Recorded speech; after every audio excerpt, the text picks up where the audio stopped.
Shalom. All praise, honor, and glory is due unto Yahweh, Bahasham, Yahweh Shai, Bahasham, Rachokadash. Double honors to the elders and apostles of Great Millstone who rule well. Peace and salutations to the elect of the nation of Israel. The true Hebrew Israelites are the so-called Negroes, so-called Hispanics, so-called Native Americans, as well as you Israelite foreigners who may look like the other nations but believe this truth.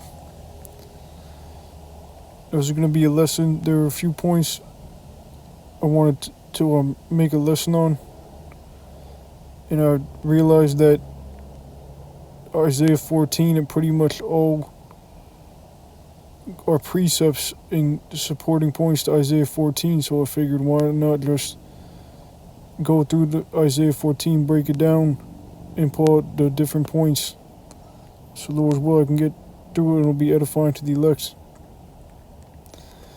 This is Isaiah chapter 14, verse 1. For the Lord Yahweh Bashem Yoshai will have mercy on Jacob and will yet choose Israel and set them in their own land. And the strangers, Israelite strangers, shall be joined with them, and they shall cleave to the house of Jacob. So the Israelites, we're going to be brought back to our own land. There'll be the salvation of the elect to the destruction of America, and then we'll be back in our own land, ruling in the kingdom of heaven.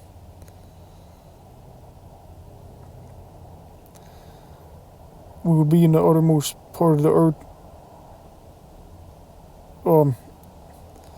America, the valley of the dry bones. There'll be a waking up before we get back in our own land. We'll be returned to the names of Yahweh and Yahweh Shai, and rehearse the righteous acts. Verse 2. And the people shall take them and bring them to their place, and the house of Israel shall possess them, in the land of the Lord Yahweh Bashem Shai. Israel and them is the other nations, for servants and handmaids, and they shall take them captives, whose captives they were, and they shall rule over their oppressors. So we're going to put the Edomites, the so-called white man, in slavery. We're going to go back to our own land. We're going to be the rulers of the earth, rule the righteous kingdom, push the laws, rule the heathen with the rod of iron. Yahweh Shai and King David will be ruling.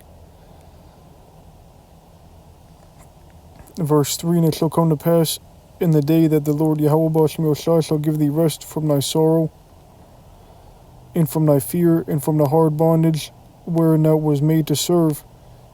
We went to slavery, and we're certainly not in rest, but the Lord Yahweh Bashem Shai is going to give us rest.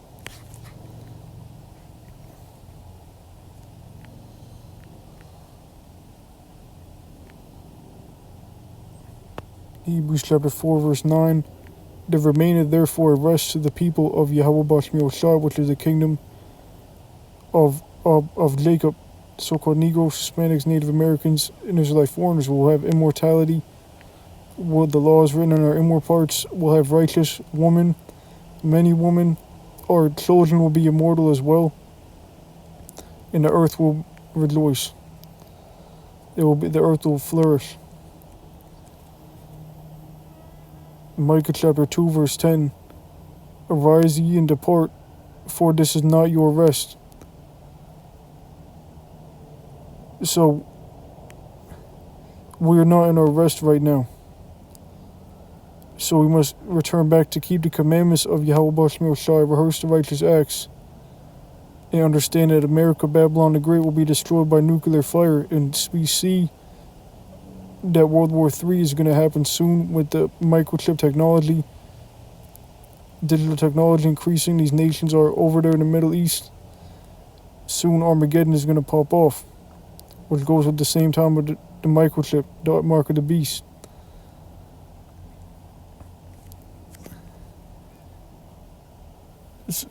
So in no way are we looking to make our bed in this kingdom, so to speak. We're not looking for long-time friends. We're not looking for long-time anything.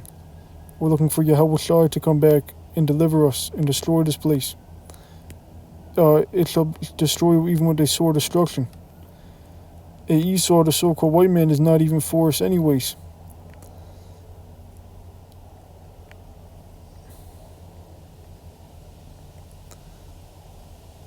They had not done anything good for the so-called Negroes, Hispanics, Native Americans, neither are we looking for them to. Because we know that Yahweh Shai and King David are going to be king, and we want the Israelites to reign on the earth. We want our people to reign, not the devil, the so-called white man. The Edomites, because you have Israelites that look like so-called white people, as well as the other nations.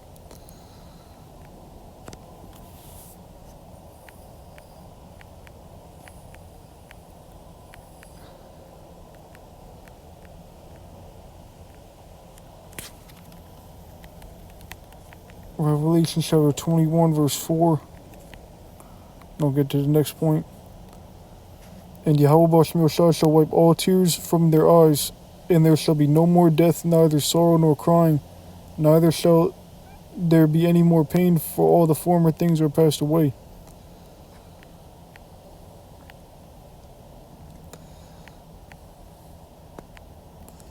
So let's go back to Isaiah chapter 14 verse 3. And it shall come to pass that in the day that Yahweh Bashmir shall give thee rest from thy sorrow, and from thy fear, and from the hard bondage wherein that was made to serve. So there's a light at the end of the tunnel. The scripture speaks about how Israel will never be forgotten, how we're written on the palms of the Lord's hand. The Most High can never forget us. I might even grab that one real quick. Slakia.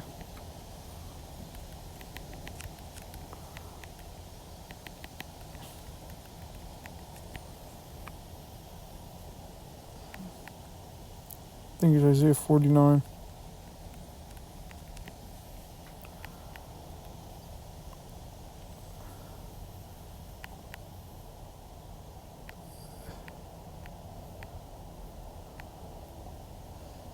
Isaiah chapter 49 in verse 14. But Zion said, Yahweh Bashmir shall have forsaken me, and my Lord hath forgotten me. Can a woman forget her suckling child, that she should not have compassion on the son of her womb? Yea, they may forget, yet I will not forget thee. Behold, I have graven thee upon the palms of my hands. Thy walls are continually before me. So the Most High will never forget Israel. He said, I have graven thee upon the palms of my hands.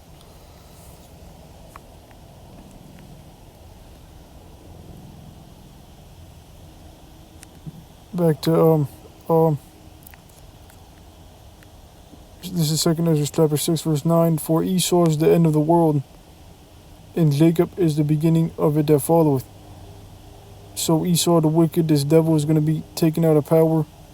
Nuclear missiles are going to hit. Yahweh Shai will return. Esau has been ruling, and then Jacob will rule next.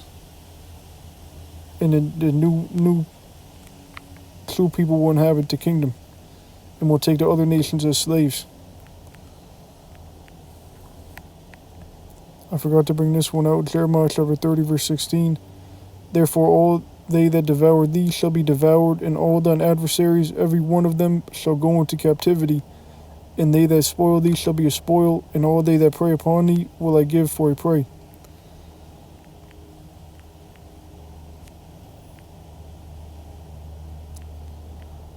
Now back to Isaiah chapter 14.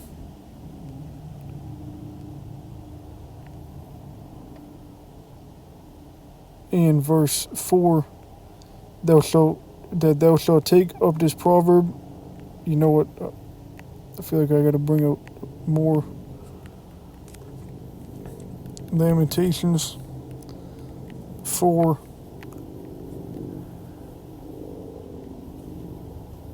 Speaking according to the scriptures, Lamentations chapter 4 verse 21.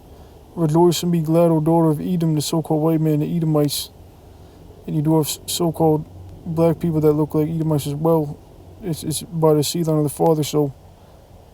But you understand that dwellest in the land of Uz, the cup also shall pass through unto thee. The cup is slavery. Thou shalt be drunken and shalt make thyself naked. Edomites are going to be in slavery in Israel's kingdom. The punishment of thine iniquity is accomplished, O daughter of Zion. He will no more carry thee away into captivity. So we're no longer going to be in captivity again. We already shall wipe all tears from our eyes, and so on. He will visit thine iniquity, O daughter of Edom. He will discover thy sins. So now let's go back to Isaiah 14.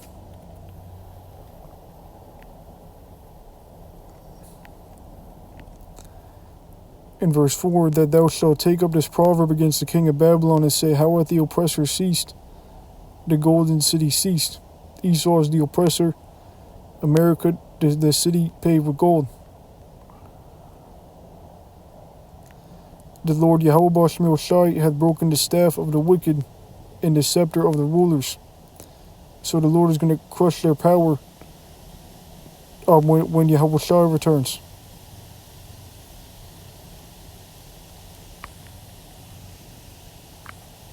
And the rulership is going to be passed from, well, let me just bring this. Revelation chapter 19. In verse 11, and I saw heaven open, and behold, a white horse, talking about a chariot, or chariot, so-called UFO or UFOs. And he that sat upon him was called Faithful and True. And Yahweh Shai is returning in the so-called UFOs, so that you can see. In the righteousness he doth judge and make war. His eyes was a flame of fire, and on his head were many crowns, which represents victory over the heathen. It doesn't mean he has a whole bunch of crowns on his head. Victory over the other nations. And he had a name written that no man knew but himself. In Revelation chapter 12 verse 7, it speaks about Archangel Michael make war with the dragon Esau. Yahweh Shai is going to be there making war too, shooting laser beams from the so-called UFOs, the chariots. And it said their place is found no more in heaven, so there's going to be a war. Esau is going to lose, and they will never be in power again, but Yahweh Shai is going to have that power. And then Jacob, Israelites will be in power too.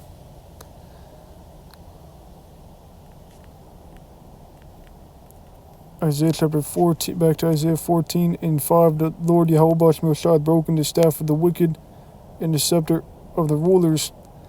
He who smote the people in wrath with a continual stroke, he that ruled the nations in anger is persecuted, and none hindereth. The whole earth is at rest and is quiet, they break forth into singing. Yeah, the fir trees rejoice at thee, and the cedars of Lebanon, saying, since thou art laid down, no feller is come up against us.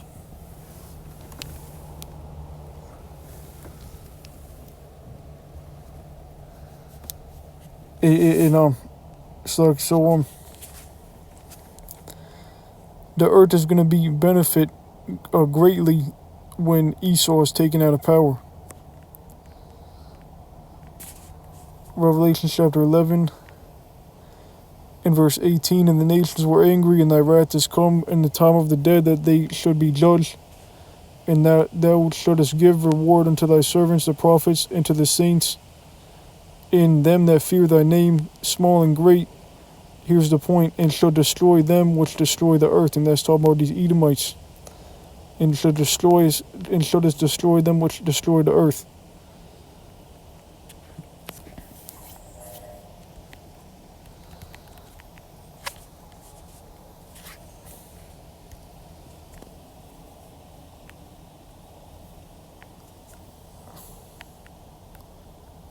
Revelation chapter 16 and verse 3.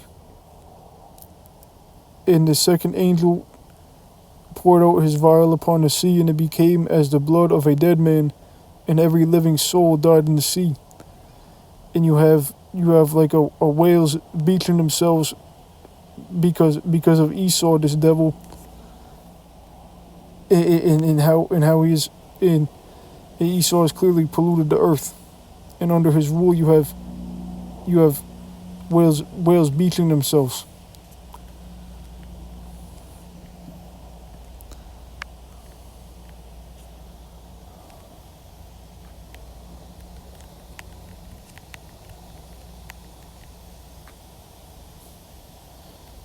Jeremiah chapter 51 verse 25. Behold, I am against thee, O destroying mountain, saith the Lord Yahweh Bashmi Oshai, which destroyeth all the earth, Esau in America, and I will stretch out mine hand upon thee, and roll thee down from the rocks, and will make thee a burnt mountain, destroyed by fire, nuclear fire.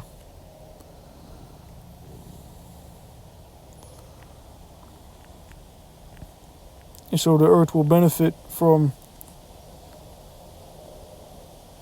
Esau being out of power. We read, I'll start at verse 7 again, the whole Isaiah chapter 14 verse 7. The whole earth is at rest and is quiet, they break forth into singing. Yea, the fir trees rejoice at thee, and the cedars of Lebanon, saying, since thou art laid down, no feller, which is like a lumberjack or tree cutter, is come up against us. Hell from beneath is moved for thee to meet thee at thy coming. It stirreth up the dead for thee, even all the chief ones of the earth. It hath raised up from their thrones all the kings of the nations. All they shall speak and say unto thee, art thou also become weak as we? Art thou become like unto us? Thy pomp is brought down to the grave, in the noise of thy vials. The worm is spread under thee, and the worms cover thee. How art thou fallen from heaven, O Lucifer, son of the morning? How art thou cut down to the ground, which didst weaken the nations? For thou hast said in thine heart, I will ascend into heaven, I will exalt my throne above the stars of the Most High. And Esau is up there in space, I have to pull out Obadiah.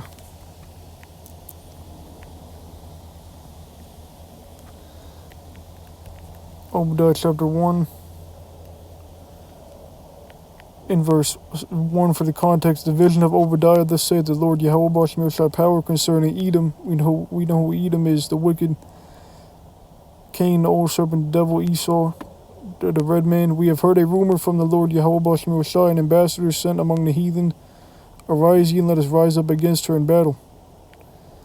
Verse 4, though thou exalt thyself as the eagle, and Esau uses the eagle as symbolism, and though thou set thy nest among the stars, thence will I bring thee down, saith the Lord Yahweh Bashmi Oshai. So once Esau, in around 1969, said he went up to the moon, which he didn't really, but once he said, though thou set thy nest among the stars, thence will I bring thee down. So that's when America's Most High started bringing America down. But Esau didn't make it all the way to the moon. Thence will I bring thee down, said the Lord Yahweh Bashmi Oshai.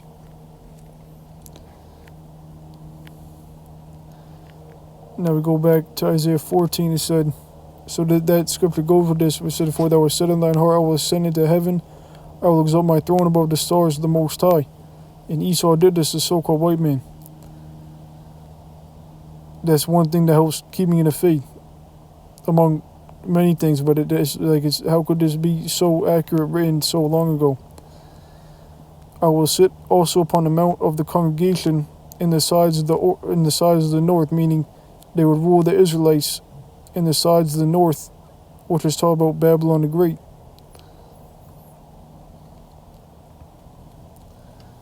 I will ascend above the heights of the clouds. I will be like the Most High. In Revelation 11, it speaks about spiritual Sodom in Egypt in 3.5 days, 1619 to 1969. The Spirit of life entered into us, and great fear fell upon them which saw them, and then there will be a deliverance. That is that same time, once thou set thy nest among the stars, 1969, thence will I bring thee down. Well, this truth started being pushed after that 3 days and a half, right around 1969. The 3 days and a half, 40 and 2 months, 1,203 score days, a time period in the scriptures being 350 years, 1619 and 1969. So it's like right when Israel started being built up is when Esau, the Most High, started bringing Esau down.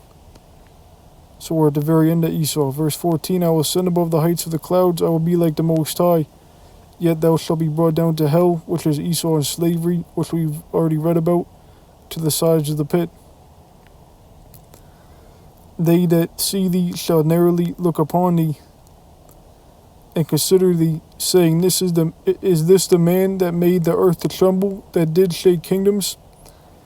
And so we're gonna look like squintingly, like in unbelief, like these ruled over us, like in that, like you should be able to picture it, like our kids in the kingdom, like these, it also like I would listen to the elder from Boston. He made a point, like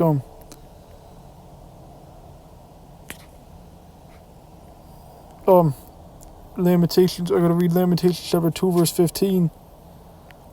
All that pass by clap their hands at thee. They hiss and wag their head at the daughter of Jerusalem, saying, is this the city that men call the perfection of beauty, the joy of the whole earth? And so the heathen, they look down on us, and just like they said this about us, this is said about them. Is this the man that made the earth to tremble, that did shake kingdoms? So I thought there's an interesting point that the elder made at Lemurs Boston.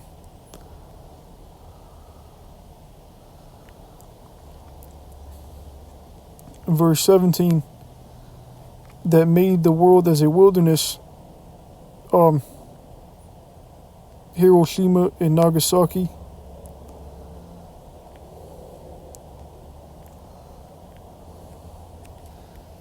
Which, let me finish this scripture. And destroyed the cities thereof, that opened not the house of his prisoners. But it said that made the world as a wilderness. Now, let's go to Revelation chapter 6, verse 4.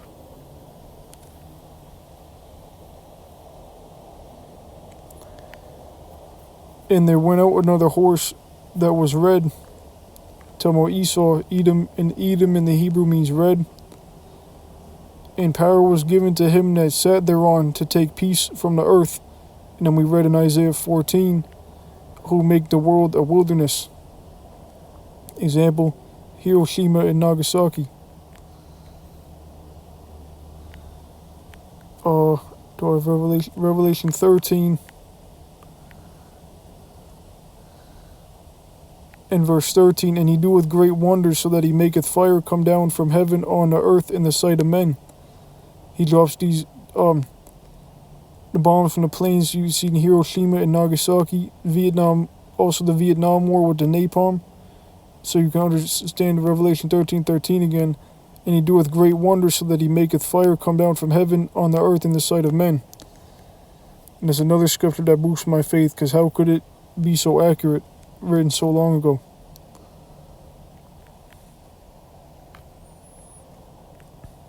So the scriptures got Esau to a T.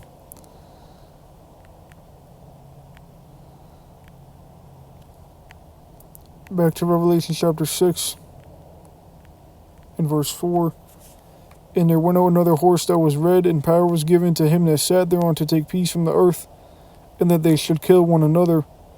You had the civil wars, you had various other wars. And there was given unto him a great sword, which goes into these guns, tanks, machine guns, and even the nuclear missiles, and also his blessing, the sword, in Genesis the 27th chapter.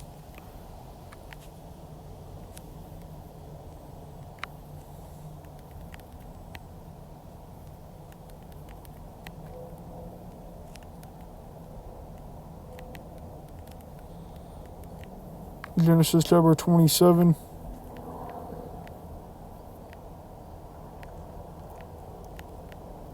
In verse 38, and Esau said unto his father, which his father's Isaac, hast thou, Esau Jacob's brother, the sons of Esau are the Edomites, the descendants, you can say daughters as well. And those are the people that rule the earth today. Esau is the end of the world, they're the wicked. Jacob is the beginning of it that followeth. But they come from this man Esau. Said he came out red all over like a hairy garment. Hast thou but one blessing, my father? Bless me, even me also, O my father. And Esau lifted up his voice and wept.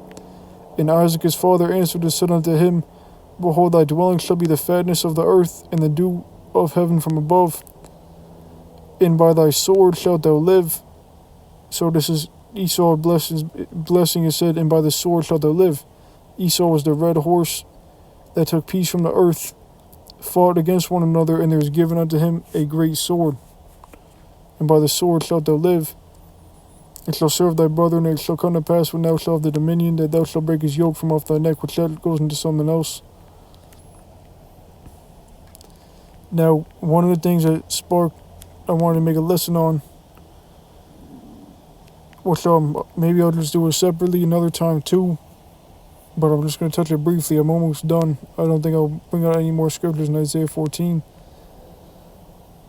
Maybe one more. But we said they fought against one another, the Civil War. Which, when you look at the Civil War, many people always think, oh, they wanted to fight for the so-called Negroes. They wanted to fight for our rights so that we weren't in slavery anymore. Or that wasn't it at all. They were doing it for their own gains, as Esau does. This is it sheds a real light on the source of information, which Lord willing, I'll remember to put the link in the description box. And for anyone who's a scoffer, it says, well, that's not a reliable source of information. You read at the bottom, it says BellevilleInstitute.org, and the .org is usually a reputable, or is more known as a reputable source of information. But you can find reputable information on .coms as well. But just for any scoffers who may say things like that, like this is a fake thing, it's probably Esau writing about this about himself. But who knows? I didn't do the research. I'm just speaking as a man. I'm gonna read this first, the highlighted. Found it looking for Civil War information, but I'm gonna go up and read too. Just a little bit right through. Meanwhile, the U.S. Congress officially declared that the war was not against slavery, but to preserve the Union. By preserving the Union, of course, they actually meant not preserving the real Union, but ensuring their control of the federal machinery. And so they fought against one another, but they didn't fight for Jake. You gotta be crazy to think this devil fought for us. And I mean, I didn't really know until I came across the information, but it made perfect sense. And many people look up to Abraham Lincoln like he's some sort of god or deity, but he's really just another devil, a racist Edomite.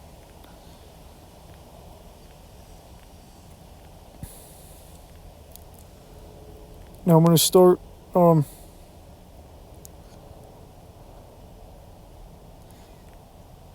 at this paragraph. Our advocates of slavery causation practice the same superficial and deceitful tactics in viewing their side of the fight. They rely mostly on a few pretty phrases from a few of Lincoln's prettier speeches to account for the winning side in the Great Civil War. And so Lincoln is not all he's played up to be. But what were the Northerners really saying? I'm going to do something radical. I'm going to review what Northerners had to say about the war. Not a single Southern source, Southern opinion, or Southern accusation will I present, just the words of the Northerners, and I'm pretty sure those were the ones that were known to be fighting against slavery, but it really wasn't so, as you'll find out, and a few foreign observers on what the war was about. And there's going to be another civil war in America, in this Egypt. Abraham Lincoln was at pains to assure the South that he intended no threat to slavery. So right there, that's off the bat. He said he understood Southerners and that Northerners would be exactly like them, living in the same circumstances. He said that while slavery was not a good thing, which most Southerners agreed with, but their actions don't show that, he had no power to interfere with slavery and would not know what to do if he had the power. he ac- ac- acquis- I don't know how to pronounce that. He acquiesced in a proposed 13th Amendment that he would have guaranteed slavery in the 20th century. Later, he famously told Horace Greeley that his purpose was to save the Union, for which he would free all the slaves, some of the slaves or none of the slaves. So you see, the Emancipation Proclamation itself promised a continuance of slavery to states that would lay down their arms. So Abraham Lincoln didn't do nothing for so-called black people, which are Israelites, the tribe of Judah, American black people. So-called. All Lincoln wanted was to prevent slavery in any territories future states which then might become Southern and vote against Northern control of the Treasury and federal legislation. From the anti-slavery perspective, this is a highly immoral position. At the time of the Missouri Compromise, Thomas Jefferson and James Madison said that restricting the spread of slavery was a false, politically motivated position. The best thing for the welfare of African Americans, Israelites, we fled from Rome to Africa, the wilderness, and were taken to the Americas in slave ships. Revelation 12:6, Deuteronomy 28:68, Revelation 11:8. And their eventual emancipation was to allow them to spread as thinly as possible.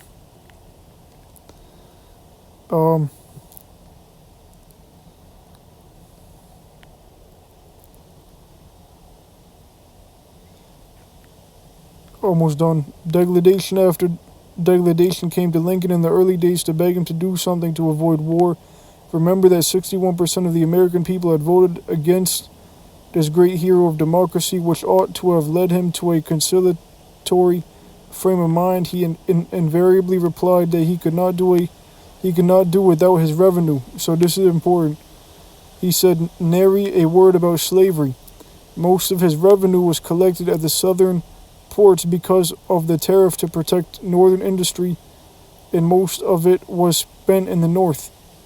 Lincoln could not do without that revenue and vowed his determination to collect it without interruption by succession.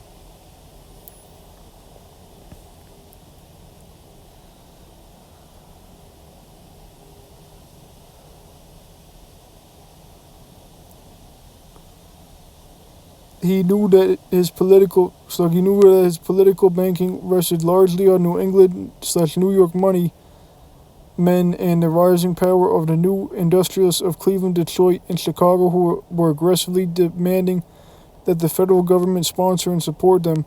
The revenue also provided the patronage of offices and contracts for his hungry supporters, without which his party would dwindle away.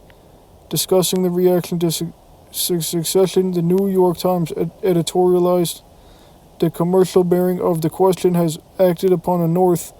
We were divided and confused until our pockets were touched." A Manchester, New Hampshire paper was one of the hundreds of others that agreed, saying, "It is very clear that the South gains by this process, and we lose. No, we must not let the South go." So I don't know if that was important as much to read as I thought. And I'll read this again. Meanwhile, the U.S. Congress officially declared that the war was not against slavery, but to preserve the Union.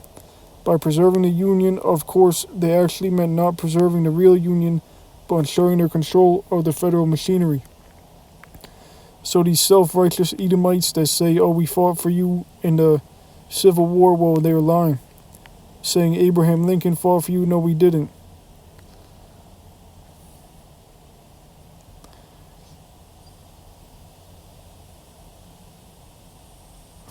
Oh, I gotta read this one. A statement in which Lincoln is said to favor voting rights for black men who were educated or had been soldiers has been shown to be fraudulent. Within a few days of his death, he was still speaking of colonization outside the U.S.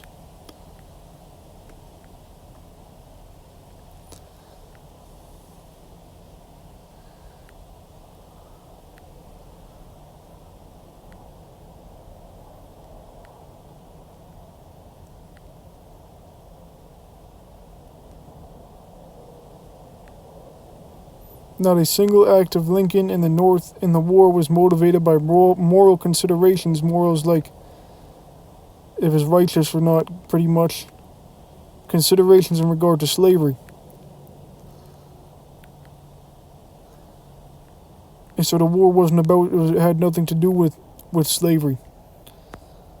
But we read Revelation 6 and 4, and there went out another horse that was red, and power was given to him that sat thereon to take peace from the earth, and that they should kill one another, and there was given unto him a great sword. So I don't think I have anything else. Oh, I forgot. Jeremiah chapter 50 verse 23, how is the hammer of the whole earth cut asunder? America, Edomites is the hammer, and they look at everything as the nail. And you see example is Desert Storm, which you check some of this stuff out.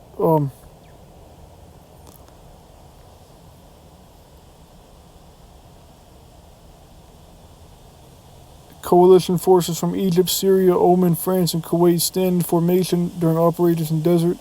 U.S. and Allied ground forces in Iraq and Kuwait decisively defeated a battle-hardened army, the fourth largest in the world, and liberated Kuwait.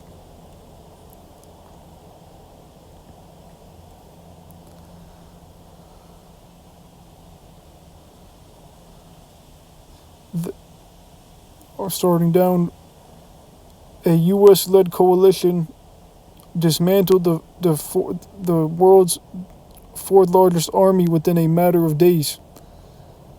So the hammer of the whole earth. This stunning victory was achieved with just a few hundred losses.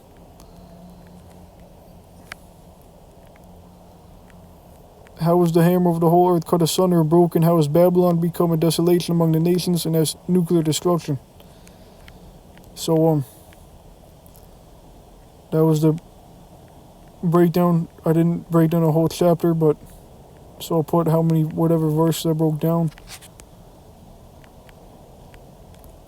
Isaiah 14 chapter, which I didn't plan to do it, but again, all those things I want to bring out, I realized that they all go with Isaiah 14. So from verse 1 to